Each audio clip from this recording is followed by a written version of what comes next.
Assalamualaikum warahmatullahi wabarakatuh, Sobat. Beriman yang dirahmati Allah, mudah-mudahan sahabat sekalian dalam keadaan sehat walafiat. Bantu channel ini supaya terus berkembang dengan cara like, komen, subscribe. Semoga sahabat sekalian dimudahkan rezekinya. Amin. Amin ya Robbal Alamin. Rasulullah Shallallahu Alaihi Wasallam dikenal memiliki beberapa pedang sebagai alat untuk menegakkan tauhid. Ketika itu setidaknya baginda Nabi memiliki 9 buah pedang dan masing-masing pedang tersebut mempunyai nama. Pedang Al-Ma'athur adalah salah satu pedang peninggalan Nabi Shallallahu Alaihi Wasallam yang masih bisa kita lihat sampai hari ini. Pedang itu kini tersimpan di Museum Topkapi, Istanbul, Turki. Pedang ini memiliki panjang sekitar 100 cm dengan gagang yang terbuat dari emas. Bentuknya mirip kepala ular. Kemudian pedang itu dihiasi batu-batu mulia yang cantik yang membentuk menyerupai bunga-bunga. Pedang ini bermata dua dan ujung dari pedang ini dibuat runcing sehingga bisa untuk menikam musuh dengan mudah dan mematikan. Rasulullah Shallallahu Alaihi Wasallam memiliki pedang ini sejak beliau masih muda, sebelum beliau menerima wahyu pertama di Gua Hira. Di bagian yang dekat dengan gangnya terdapat tulisan kaligrafi Al-Kufi yang berbunyi, Abdullah bin Abdul Muthalib, yaitu nama ayahanda Rasulullah Shallallahu Alaihi Wasallam. Menurut riwayat, Rasulullah Shallallahu Alaihi Wasallam menghunuskan pedang ini ketika beliau berjalan pada hari pernikahan putrinya, yaitu Fatimah Az-Zahra, yang ketika itu dikelilingi oleh orang-orang Bani Hashim yang juga memegang pedang. Beberapa sumber dan sebagian ulama menyebutkan bahwasanya pedang ini adalah pedang utama bagi Rasulullah Shallallahu Alaihi Wasallam. Pedang Al-Ma'athur adalah pedang peninggalan dari ayahnya, yang ketika itu ayahnya menerima pedang ini ketika usianya 15 tahun. Rasulullah Shallallahu Alaihi Wasallam tidak pernah memberikan pedang ini kepada para sahabat lainnya untuk digunakan di medan pertempuran seperti pedang-pedang lain yang beliau miliki. Hal yang paling menarik dari pedang ini adalah apabila kekhalifahan Utsmaniyah hendak mengurus pasukan tentaranya untuk melakukan pembukaan atau mempertahankan kekuasaan Islam, khalifah yang memerintah pada saat itu akan menarik pedang ini dari sarungnya. Kemudian khalifah berdoa kepada Allah Subhanahu wa Ta'ala untuk meminta kemenangan. Peninggalan Nabi yang menggemparkan dunia berikutnya adalah tabut perjanjian Nabi Musa. Tabut perjanjian Nabi Musa ini diklaim oleh para peneliti telah ditemukan di sebuah daerah yang berada di Ethiopia.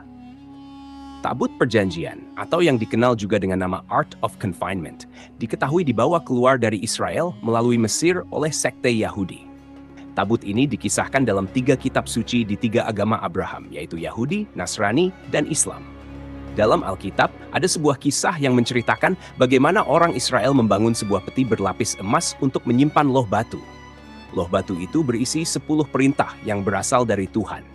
Sementara jika di dalam Islam, tabut itu merupakan sebuah tanda bahwasanya Talut akan menjadi raja. Peperangan Talut dan Jalut sangat terkenal kisahnya di Al-Quran. Di mana pada akhirnya Daud mengalahkan Jalut dalam duel 1 lawan 1.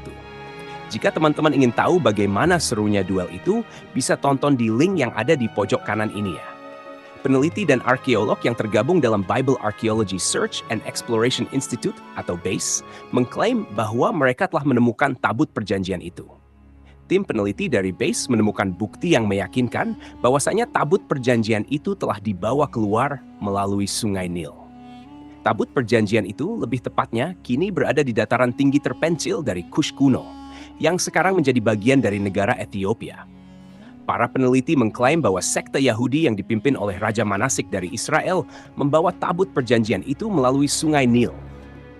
Tabut perjanjian itu akhirnya mencapai tempat peristirahatan terakhir di Gereja Bunda Maria di Zion, yang berada di kota Aksum, Ethiopia Utara. Mereka belum secara langsung menyaksikan tabut itu dengan mata kepala mereka sendiri, karena mereka menolak untuk masuk ke tempat itu, karena terdapat aturan khusus yang harus dipatuhi. Hanya 1 orang suci yang diperbolehkan untuk melihatnya, karena dikatakan bahwa mata dunia akan mencemari tabut perjanjian itu. Selanjutnya adalah tongkat Nabi Allah Musa alaihissalam. Di dalam kisah kenabian Musa, beliau mendapatkan petunjuk dari Allah untuk memukulkan tongkat ini ke air, dan ketika itu lautan jadi terbelah 2, sehingga Bani Israel bisa menyelamatkan diri dari kejaran tentara Firaun dengan cara berjalan melewati lautan yang terbelah tersebut. Melalui tongkat ini juga mukjizat-mukjizat Musa lahirnya ditampakkan seperti berubahnya tongkat ini menjadi ular raksasa, di mana waktu itu Musa sedang menghadapi perlawanan dari tukang-tukang sihirnya Firaun. Artinya tongkat ini dipercayai oleh orang-orang memiliki kesaktian yang luar biasa, padahal menurut pemahaman Islam itu hanyalah tongkat biasa. Allah Subhanahu wa Ta'ala lah yang membelah lautan waktu itu melalui perantara tongkat ini dan nabinya, yaitu Musa alaihissalam. Menurut para ahli sejarah, tongkat ini sekarang berada di dalam tabut perjanjian yang telah kita ceritakan tadi, yang katanya sekarang ada di Ethiopia. Tapi, berita tentang kebenaran itu pun masih di awang-awang. Karena yaitu tadi, para peneliti tidak berani masuk untuk melihat tabut perjanjian itu karena ada sebuah larangan. Peninggalan Nabi selanjutnya adalah kunci pintu Ka'bah. Kunci ini mempunyai ukuran 35 cm yang dibungkus dengan kain hijau dan bordir berwarna emas. Kini kunci Ka'bah pada masa Nabi Shallallahu Alaihi Wasallam itu tersimpan di Museum Topkapi, Istanbul, Turki. Kemudian seiring berjalannya zaman, bentuk dari kunci Ka'bah ini telah mengalami banyak perubahan. Dari yang awalnya terlihat simpel, sekarang bentuknya lebih kompleks dan rumit. Saat ini dan sampai hari kiamat nanti, pemegang kunci Ka'bah haruslah dari keturunan Saibah atau Bani Saibah. Saibah adalah salah seorang sahabat Nabi Shallallahu Alaihi Wasallam sekaligus sepupu dari Utsman bin Affan. Saat ini kunci Ka'bah dipegang oleh salah seorang keturunan Saibah, yaitu Syekh Abdul Qadir bin Taha al-Saibi. Beliau adalah orang yang bertanggung jawab untuk membuka dan menutup pintu Ka'bah serta mencuci bangunan Ka'bah tersebut. Beliau mengatakan Ka'bah dicuci atau dimandikan 2 kali dalam setahun, yaitu pada 15 Muharram dan permulaan bulan Sya'ban. Acara ini biasanya dihadiri oleh Raja Arab atau Emir Mekkah. Peninggalan kelima yaitu penemuan Istana Nabi Daud alaihi salam. Ada 2 bangunan yang ditemukan dalam penggalian oleh arkeolog Yerusalem.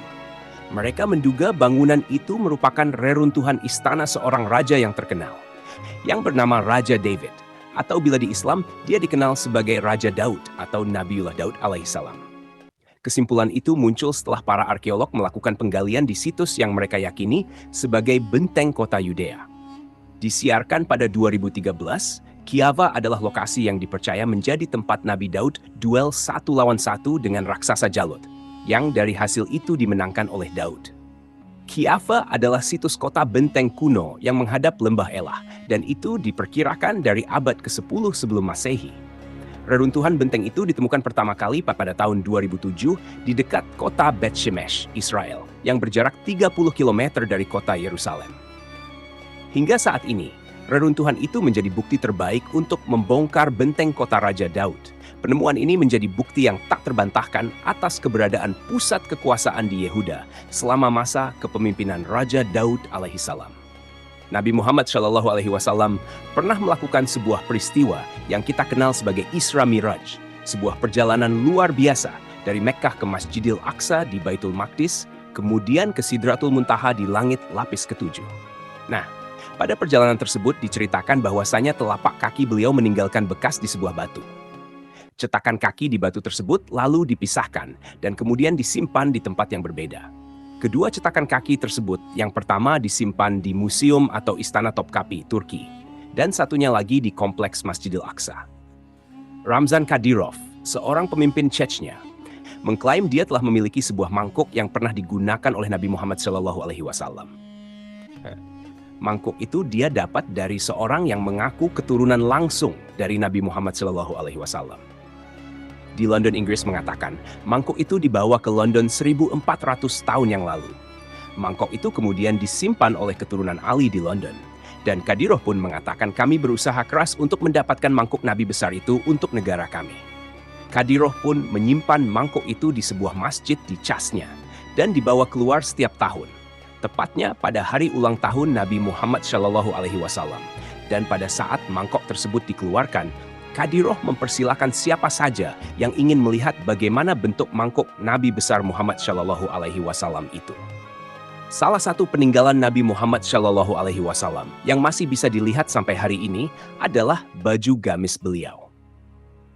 Sepotong baju milik Rasulullah Shallallahu Alaihi Wasallam ini masih tersimpan dan pernah dipamerkan di Masjid Hirka Sharif, Istanbul, Turki. Kita sering mendengar, kenapa Benda-benda peninggalan Nabi Muhammad SAW ada banyak disimpan di Turki. Itu karena ketika kekhalifahan Islam berkuasa di Turki dari dulu, mereka berusaha untuk mengumpulkan berbagai peninggalan baginda Nabi, termasuk dengan kekhalifahan Turki Utsmani yang ketika itu berkuasa pada abad ke-15 Masehi. Beberapa peninggalan Rasulullah Shallallahu Alaihi Wasallam dibawa oleh khalifah ke Istanbul, yang mana pemerintah Utsmani kemudian menyimpannya. Setelah masa kekhalifahan Utsmani runtuh, pemerintah Turki mengambil alih, kemudian menyimpan peninggalan Rasulullah Shallallahu Alaihi Wasallam tersebut ke Istana Topkapi, Turki. Itulah mengapa di Turki ada banyak artefak peninggalan Rasulullah Shallallahu Alaihi Wasallam. Bicara tentang Nabi Nuh, yang pasti akan berkaitan dengan itu adalah adanya sebuah kapal penyelamat dan sebuah banjir besar yang membinasakan seluruh peradaban manusia. Menurut berbagai literatur yang disebutkan, peristiwa banjir itu terjadi sekitar tahun 4000-an sebelum Masehi. Artinya, itu terjadi 6.000 tahun yang lalu. Penemuan fosil kapal Nabi Nuh itu yang berusia 6.000 tahun, konon katanya telah ditemukan oleh sejumlah ilmuwan dan para peneliti. Salah satu klaim penemuan fosil kapal Nabi Nuh yang menarik perhatian orang-orang itu dilakukan oleh Noah Ark Ministries International atau NAMI. Mereka mengatakan pada 25 April 2010 silam, mereka telah berhasil menemukan sisa fosil kapal Nabi Nuh yang berada di Gunung Ararat, Provinsi Agri, sebelah timur Laut Turki. 99,9% mereka yakin bahwa struktur kayu yang mereka temukan di ketinggian 12.000 kaki itu berusia 4.000 tahun lebih. Dan mereka berasumsi bahwa itulah kapal Nabi Nuh alaihi salam.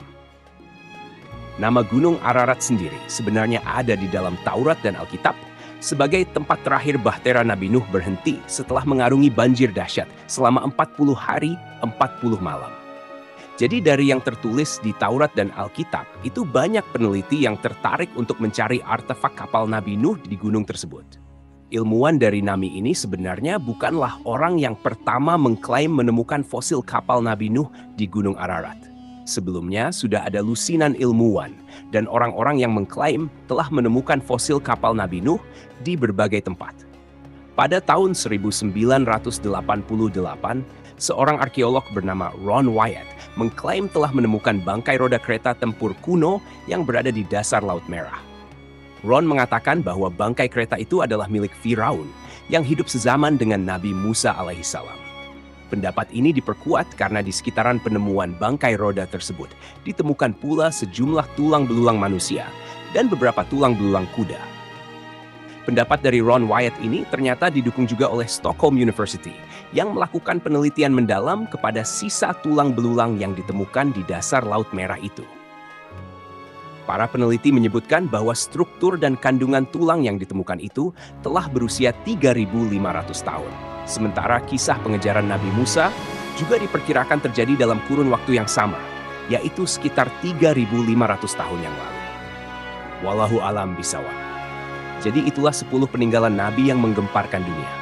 Semoga kisah ini bermanfaat, lebih dan kurangnya mohon dimaafkan. Yang benar datangnya dari Allah Subhanahu wa Ta'ala. Khilaf atau keliru itu datangnya dari saya pribadi sebagai manusia biasa. Sampai ketemu di kisah-kisah seru yang penuh makna selanjutnya. Saya akhiri. Wassalamualaikum warahmatullahi wabarakatuh.